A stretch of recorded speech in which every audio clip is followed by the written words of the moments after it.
إن الحمد لله نحمده ونستعينه ونستغفره ونعوذ بالله من شرور أنفسنا وسيئات أعمالنا من يهده الله فلا مضل له ومن يضلل فلا هادي له وأشهد أن لا إله إلا الله وحده لا شريك له وأشهد أن محمدًا عبده ورسوله يا أيها الذين آمنوا اتقوا الله حق تقاته ولا تموتن إلا وأنتم مسلمون يا أيها الناس اتقوا ربكم الذي خلقكم من نفس واحدة وخلق منها زوجها وبث منهما رجالا كثيرا ونساء واتقوا الله الذي تساءلون به والأرحام إن الله كان عليكم رقيبا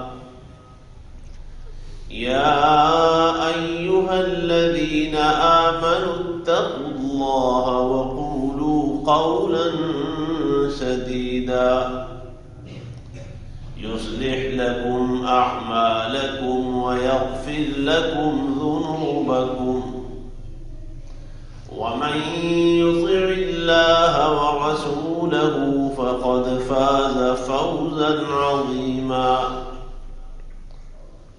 اللهم صل على محمد وعلى آل محمد كما صليت على إبراهيم وعلى آل إبراهيم إنك حميد مجيد اللهم بارك على محمد وعلى آل محمد كما باركت على إبراهيم وعلى آل إبراهيم إنك حميد مجيد أما بعد فإن خير الحديث كتاب الله وخير الهدي هدي محمد صلى الله عليه وسلم وشر الأمور محدثاتها وكل محدثة بدعة وكل بدعة ضلالة والضلالة في النار سبحانك لا علم لنا إلا ما علمتنا إنك أنت العليم الحكيم اللهم انفعنا بما علمتنا وعلمنا ما ينفعنا وزدنا علما الحمد لله على كل حال ونعوذ بالله من حال أهل النار رب أعوذ بك من همزات الشياطين وأعوذ بك رب أن يحضرون أعوذ بالله السميع العليم وبوجهه الكريم وسلطانه القديم من الشيطان الشيطان الرجيم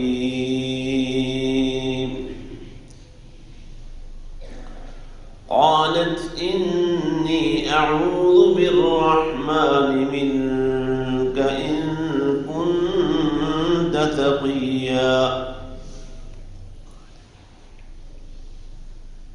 مریم کہنے لگی میں رحمان کے ساتھ پناہ پکڑتی ہوں تجھ سے اگر تم واقعی تقوی والے انسان ہو۔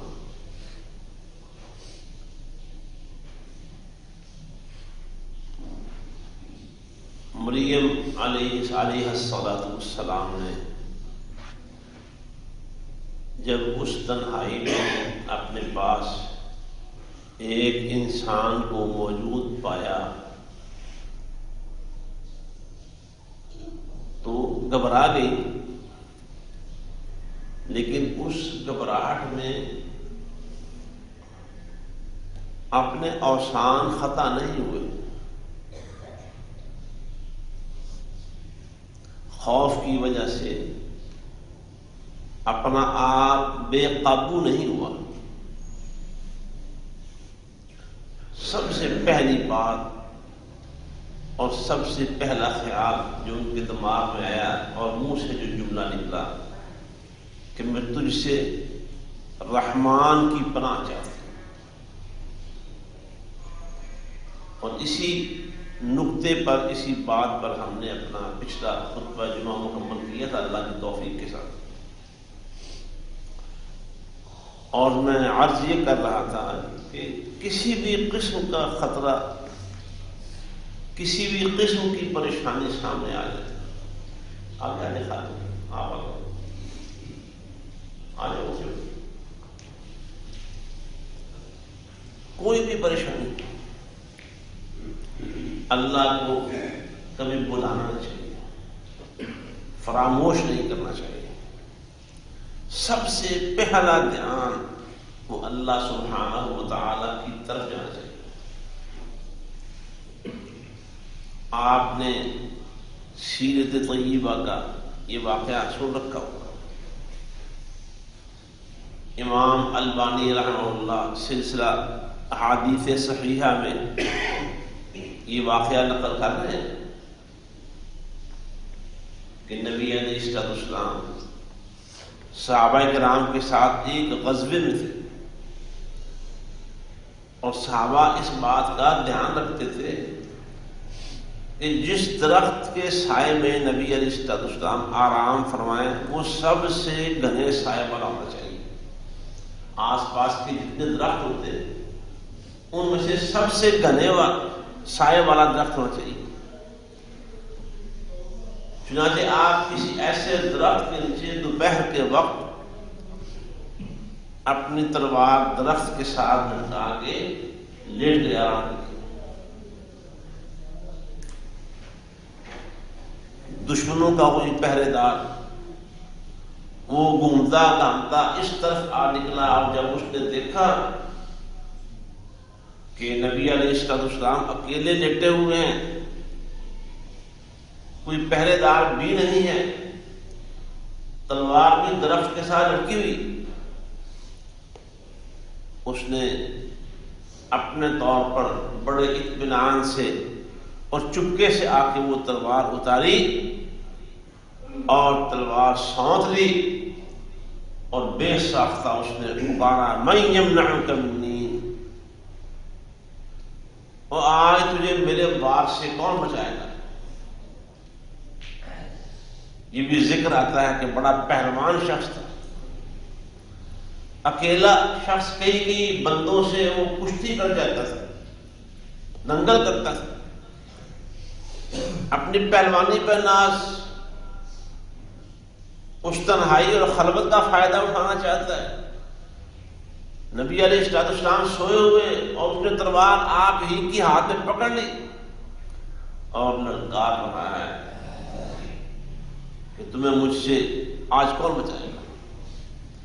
آپ کی آنکھ کھلی تو پتہ ہے نا کہ آپ کے منہ سے جو لفظ نکلا تھا وہ کیا لفظ تھا؟ وہ ساری کائنات کے لفظوں سے زیادہ طاقتور، اس کی پاور کا کوئی مقابلہ ہو سکتا ہی نہیں۔ ہمارا اللہ مجھے لفظ ہے، آپ کے اللہ کہنے میں وہ روح تھا، وہ جمال بھی تھا، وہ جلال بھی تھا، اور وہ قوت تھی، وہ سہم گیا، اس پر بڑا روب طاری، اس آپ کے جواب کی گرج سے اور اس کے اوپر ایسی دہشت طاری ہوئی کہ تلوار ہاتھ سے گر گئی۔ نبی علیہ السلام اطمینان سے مسکرا رہے ہیں، وہ تلوار اٹھائی، پھر آپ نے بھی پوچھا ہاں بھی اب تم بتاؤ کہ تمہیں مجھ سے کون بچائے؟ وہ معذرت کرنے لگا، آپ کے سامنے آپ کے اخلاق کا حوالہ دینے لگا کہ آپ بڑے رحم دل ہیں، آپ مجھ پہ رحم کریں گے، آپ مجھے معاف کریں گے۔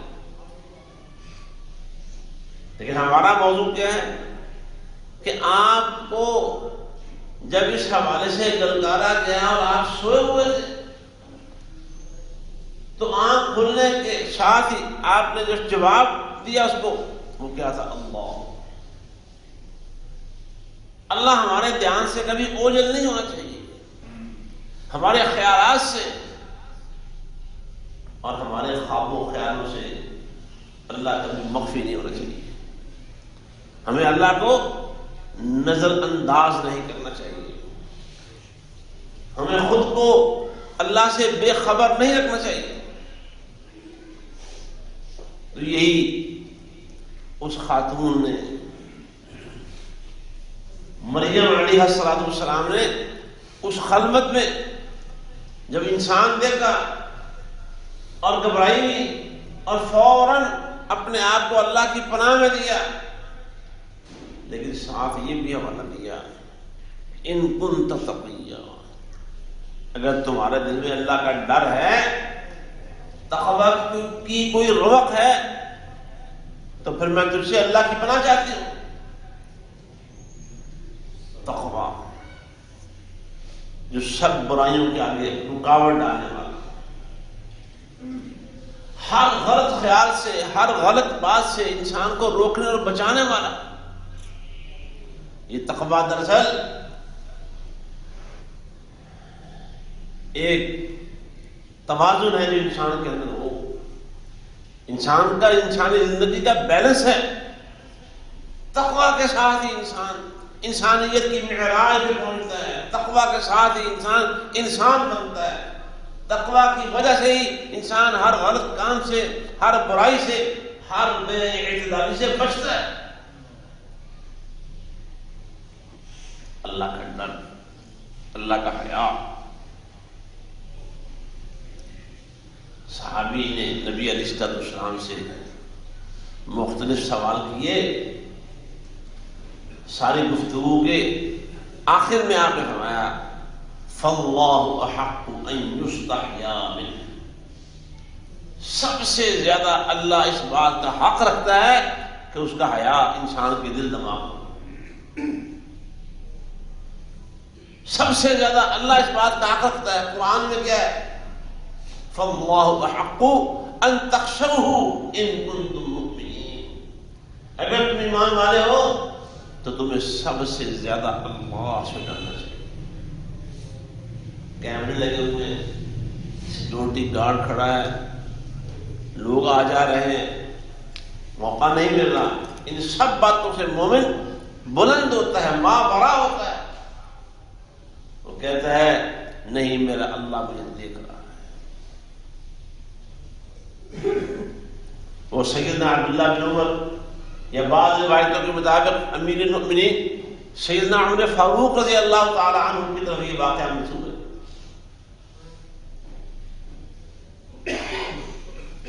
جنگل میں چرواہے کو دیکھا تو خیال آیا کہ ذرا دیکھے کیسا آدمی، اسے ایک بکری کا مطالبہ کیا، وہ کہا کہ یہ بکری مجھے بیچ دو۔ اس نے کہا میں مالک نہیں ہوں، یہ بکریاں میری نہیں ہیں، میں چرواہا ہوں، غلام ہوں، ان کی خرید و فروخت کا میرے پاس کوئی اختیار نہیں۔ اسے تجویز دی کہ پھر تو بات بہت اچھی ہوگی، زیادہ اچھی بن گئی، میں تمہیں پیسے دیتا ہوں، پیسے سے اپنی کوئی ضرورت پوری کر لینا اور اپنے مالک سے جا کے کہنا کہ بکری کو بھیڑیا کھا گئے تھے۔ اور یہ واقعات جنگلات میں اکثر ہوتے ہی رہتے ہیں، بھیڑی آتے ہیں کسی بکری کو اٹھا کے واپس، بہانہ بھی وہ بڑا معقول بتا رہے ہیں۔ تو اس نے بعض روایات میں اس طرح ہے کہ جب یہ بات سنی تو کہنے لگا پھر اللہ کہاں ہے، این اللہ، پھر اللہ کہاں ہے۔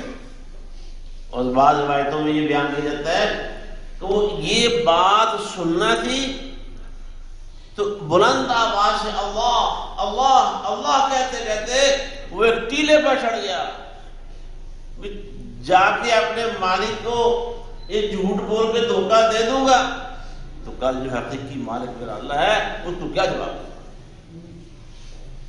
آج ہم میں سے کتنے لوگوں کو یہ توفیق ملتی ہے، اللہ سے ڈرتے ہوئے کوئی برا کام چھوڑتے ہیں، اور بلکہ بہت ساری برائیاں اللہ کا ڈر نکال کے صرف اس لیے کرتے ہیں، شادی بیاہوں کی بہت ساری خرابیاں، بہت ساری کوتاہیاں، بہت ساری برائیاں اور بہت ساری نافرمانیاں، خاندان والے کیا کہیں گے، میری برادری کیا کہے گی۔ یعنی نیکی کا کام کرنے کے لیے نہیں، برائی کرنے کے لیے۔ اللہ کا ڈر برائی سے مانے نہیں ہے، روکتا نہیں ہے، خاندان کا ڈر، برادری کا خوف انسان کو اس گناہ پر اور اس برائی پر آمادہ کر دیتا ہے۔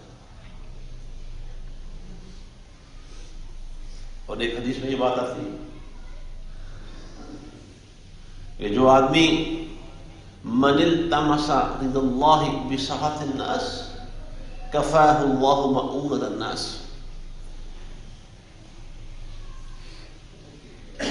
جو اللہ کو راضی کرنے کے لیے لوگوں سے بے پرواہ ہو جاتا ہے، لوگوں کا کوئی دھیان نہیں کرتا کہ لوگ کیا کہیں گے، برادری کیا کہیں گے، ماں باپ کیا کہیں گے، بہن بھائی کیا کہیں گے، دوست احباب کیا کہیں گے، خاندان کیا کہے گا، نہیں، بس میں نے اللہ کو راضی کرنا ہے۔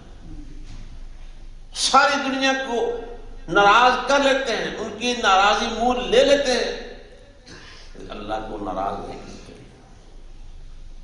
جو اللہ کی رضا کو، اللہ کی خوشنودی کو اپنا اوڑھنا بچھونا بناتے ہیں، اللہ تعالیٰ اس سے لوگوں کی طرف سے آنے والی تکلیفوں میں کافی لیتا ہے۔ کفاہ اللہ مؤونۃ الناس۔ اور ومن التمس رضا الناس بسخط اللہ وکلہ اللہ الیہ، جو لوگوں کو راضی کرتا ہے، اللہ کی رضامندی کی یا ناراضی کی پرواہ نہیں کرتا، وہ لوگ عام طور پر کہہ دیتے ہیں،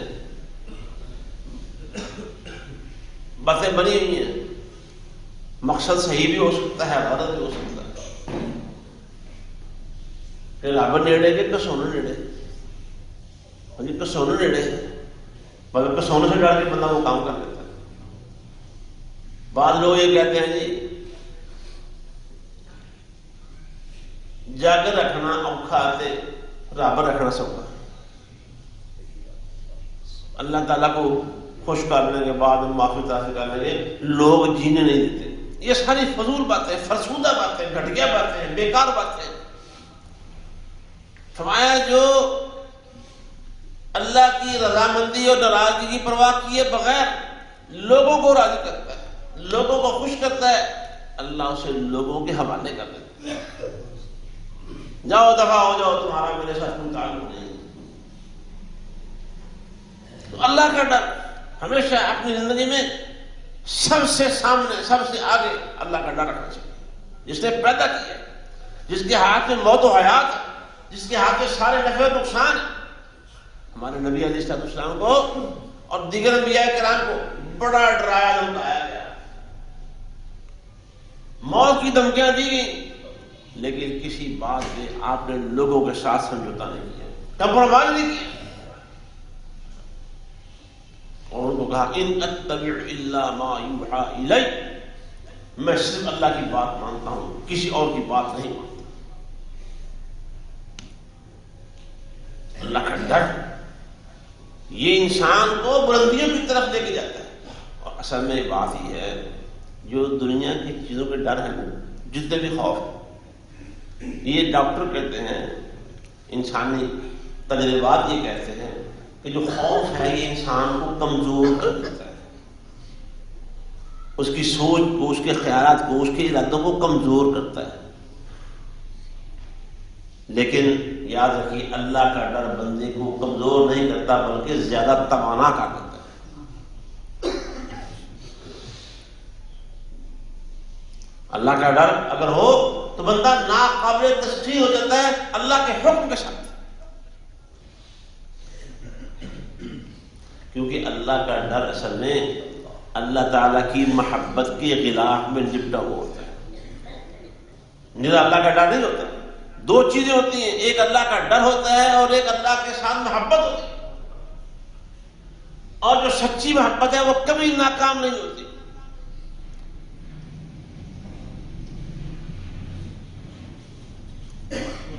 اللہ کا ڈر، اللہ کا حیا. نبی علیہ السلام نے فرمایا بھائی یہ فون بند کر دیں، پہلے جمعے میں فون بیٹھ آرام سنے کیا ہو بند کر دیں، بند کر.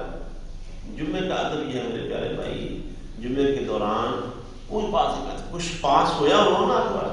نبی علیہ السلام نے فرمایا اس کو جگانا بھی بیکار کام، جگانا بھی نہیں، اپنا منہ سے اللہ کو برکت ہے.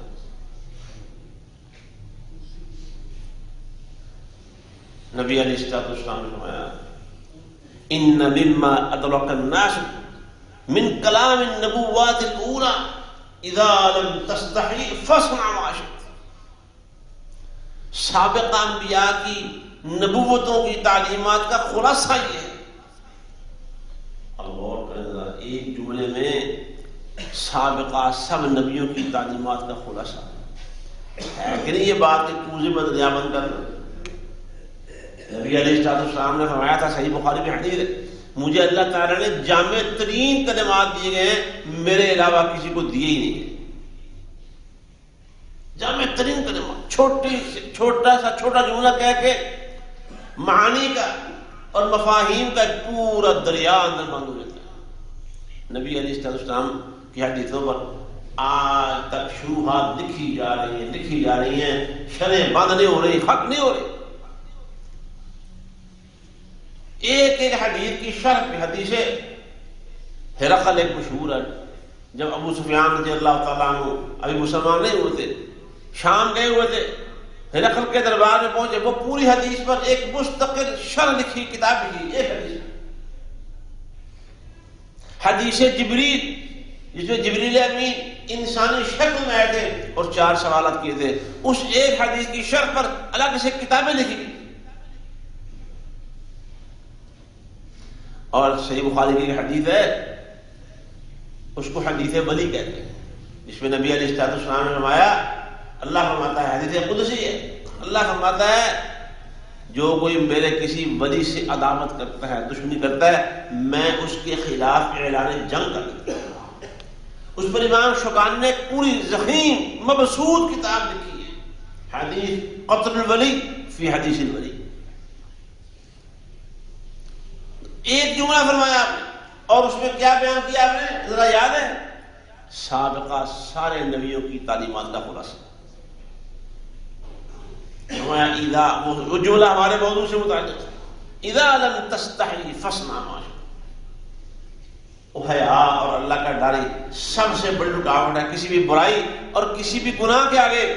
یہ حیا ختم تو برائی کے دروازے کھل جاتے ہیں. فارسی میں اس کا ترجمہ کیا گیا ہے محاورے کے طور پر بے حیا باش ہر سے خواہی کن، اور بے حیا ہو جاؤ پھر جو مرضی کرو. رکاوٹ حیا ہی ہے، رکاوٹ اللہ کا ڈر ہے. اللہ کا ڈر نہیں، حیا نہیں تو کوئی رکاوٹ نہیں، جو مرضی کرتے. بچوں کو بھی ہم کہتے ہیں، بچوں کو سمجھانا چاہیے، بچوں کو سکھانا چاہیے حیا کیا ہے، اللہ کا ادب کیا ہے، بڑوں کا ادب کیا ہے، مجلس کا ادب کیا ہے. یہ ساری چیزیں حیا سے تعلق تھی. تو کہا ان کنت تقیا، اگر تم تقوی والے ہو، متقی ہو، تو پھر میں تیرے شر سے اللہ کی پناہ چاہتا ہوں. کیونکہ جب تقوی آتا ہے، اور آپ دیکھ رہے ہیں بڑے بڑے مقامات،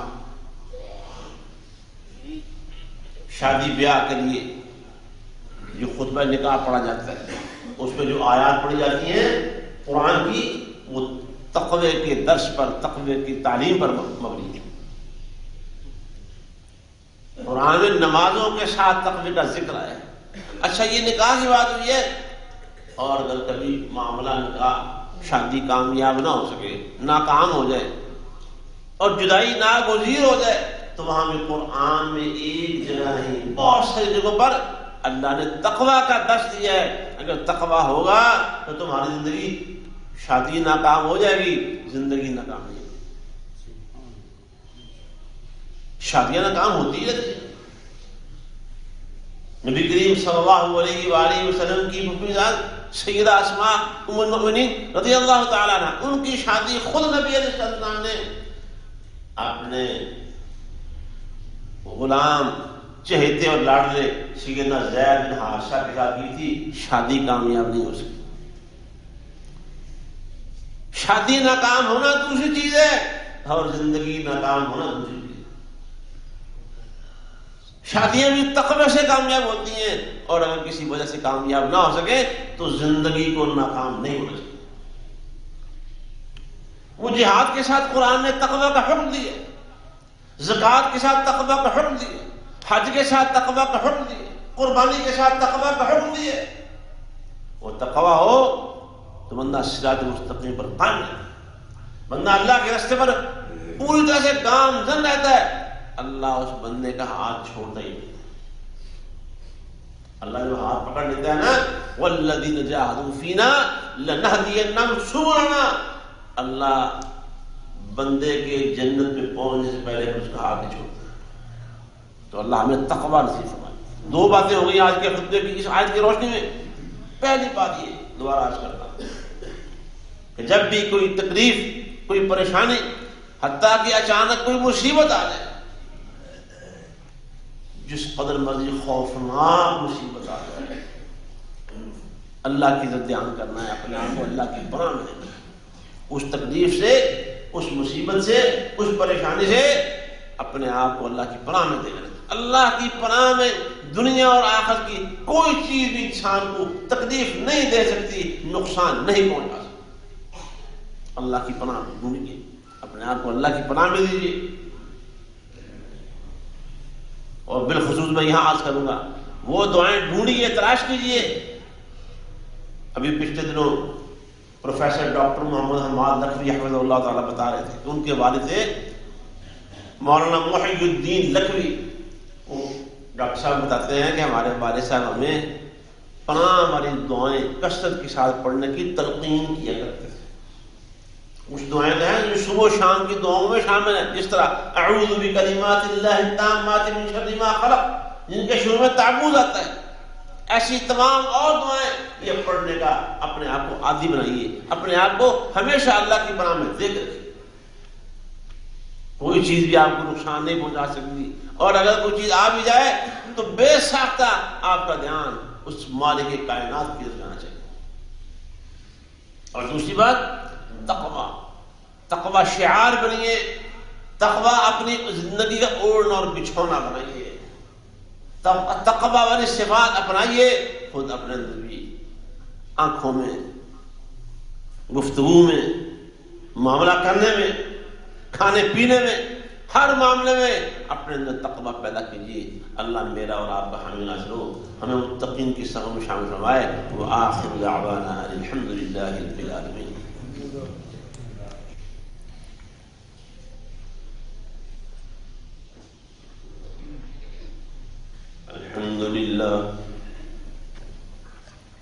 الحمد لله نحمده ونستعينه ونستغفره ونعوذ بالله من شرور أنفسنا وسيئات أعمالنا من يهده الله فلا مضل له ومن يضلل فلا هادي له وأشهد أن لا إله إلا الله وحده لا شريك له وأشهد أن محمدا عبده ورسوله اللهم صل على محمد وعلى آل محمد كما صليت على إبراهيم وعلى آل إبراهيم إنك حميد مجيد اللهم بارك على محمد وعلى آل محمد كما باركت على إبراهيم وعلى آل إبراهيم إنك حميد مجيد. اللہ کی نعمتیں بے شمار ہیں، جنہیں گننا حساب رکھنا کسی انسان اور ساری انسانیت مل بھی جائے تو اس کے لیے ممکن نہیں ہے. اور نعمتیں بھی اصل میں دو طرح کی ہیں، ایک مادی نعمتیں ہیں اور ایک روحانی نعمتیں. روحانی دینی طور پر جو نعمتیں انسان کو کیفیات ہر ایک کی مختلف ہوتی ہیں. اللہ تعالیٰ نے اپنے فضل اور رحمت کے ساتھ اگر یہ مسجد کے ساتھ تھوڑی جگہ دی ہے تو یہ ایک ایسی نعمت ہے، میں یہ سمجھتا ہوں کہ باقی مادی نعمتوں کے مقابلے میں یہ بہت بڑی نعمت ہے. خیر میں اپنے موضوع کی طرف آتا ہوں کہ یہ ایک نعمت یہ بھی ہے کہ کچھ دیر کے بعد، کچھ وقت گزرنے کے بعد اللہ تعالیٰ ہمارے مدرسے میں پھر حفاظ کھڑے کر دیتا ہے جو قرآن کا سبق اور قرآن کا حفظ مکمل کرتے ہیں. پہلے ماشاءاللہ درجن حفاظ حافظ قرآن بن گئے، اور پھر کئی ایسے ہیں جو حفظ قرآن پر اپنے گھر والے ان کے گھر والے ان کی مدد کرتے ہیں اپنے بچوں کی، اور وہ اپنے حفظ قرآن پر پکے رہتے ہیں، جمے رہتے ہیں، اسے وہ نظر انداز نہیں کرتے. تو اب آج پھر ایک بچہ، اب 5 بچے ہیں ویسے ہمارے جو ایک لائن کے اندر ہیں، ایک بچہ آج اپنا حفظ قرآن کا آخری سبق سنا رہا ہے. انشاءاللہ ماشاءاللہ آپ سنیں گے نا بیٹھ، آپ لوگ ہی نا مختصر سی مجلس ہوتی ہے. شاہ زیب نصاب بیٹا پاس ہی بیٹھا ہوا ہے، اس کے ابو بیٹھے ہوئے ہیں، اور یہ بہت زیادہ خوشی کی بات ہے. یہ تو ہے ہی خوشی کی بات، لیکن مزید کون سی خوشی کی بات ہے؟ یہ نثار صاحب کے ماشاءاللہ سارے بیٹے ہی قرآن کا حفظ کر رہے ہیں. ایک بیٹے نے پچھلے سال سند دی ہے حفظ قرآن کی ماشاءاللہ، وہ بھی یہاں بیٹھا ہوا سلیمان. ایک بیٹا اس سال لے گا آج اپنا آخری سبق سنا کے. تیسرا بیٹا میرا خیال اس کے 20 پارے قرآن کے حفظ کے مکمل ہو گیا ماشاءاللہ. اور جو چوتھا بیٹا یہاں چھوٹا بیٹھا ہوا ہے، ایک دن یہاں آیا، میں نے پوچھا اس کو بھی تمہارا کیا پروگرام ہے؟ کہتا ہے میں نے بھی حفظ ہی کرنا ہے. چوتھا بیٹا. تو کچھ بھی یہ جو ہمارے کئی لوگ کہتے ہیں یہ میں نیت کی تھی ایک بچہ تو میں پورا قرآن کا حافظ بنانا بھی، ایک کیوں؟ باقی بچوں کی حافظ قرآن بننے میں کیا رکاوٹ ہے؟ تو یہ ہر گھر میں اگر قرآن کے حافظ بچے آ جائیں اور وہ واقعی حافظ ہیں، اور میری ہمیشہ دعا رہتی ہے اس موقع پر بھی، جیسے یہ بیٹا آج سنا رہا ہے کہ اللہ ہمارے ان حفاظ قرآن کو محافظین قرآن بنا دے. قرآن کی حدود، اللہ کے احکام، اللہ کے فرامین پر پیرا دے. بڑی دعا ہے، بڑی اور کوشش بھی ہے، محنت بھی ہے. باقی معاملہ میرے اللہ کے ہاتھ میں ہے، دل میرے اللہ کے ہاتھ میں ہے. تو یہ سارے گھر میں، ہر گھر میں حافظ 2 بچے ہیں، 3 بچے ہیں، 4 ہیں، اور اگر بیٹیاں بھی ہیں وہ بھی حافظ قرآن ہو، اور اگر والد بھی حافظ قرآن ہو تو کیا خیر نور علی نور ہے کہ نہیں؟ اللہ تعالیٰ ہماری یہ دعا ہے. چلیں دعا ذہن میں آ گئی تو آپ بھی آمین کہتے ہیں. یہ نثار صاحب بیٹھے ہوئے ہیں، ان کے سارے بیٹے حافظ بن رہے ہیں، اللہ کرے ان کو بھی اللہ حافظ بنا دے. اللہ کی تو انشاءاللہ اس کا سبق سنیں گے، اور بعد میں دعا تو ہو گئی انشاءاللہ. تو اللہ تعالیٰ ہمارے تمام مسائل مشکلات آسان فرمائے، پریشانی دور فرمائے، قرآن کو ہماری مشکلات کا پریشانیوں کا ذریعے کو دور کرنے کا ذریعہ بنا دے۔ اللہم انا عبیدک بنو عبیدک نواصینا بیدک ماض فینا حکمک عدل فینا قضاؤک نسألک بکل اسم هو لک سمیت به نفسک او انزلته فی کتابک او علمته احد من خلقک أو استأثرت به في علم الغيب عندك أن تجعل القرآن ربيع قلوبنا وجلاء أحزاننا وذهاب همومنا. ربنا تقبل منا إنك أنت السميع العليم وتب علينا إنك أنت التواب الرحيم. سبحان ربك رب العزة عما يصفون وسلام على المرسلين والحمد لله رب العالمين.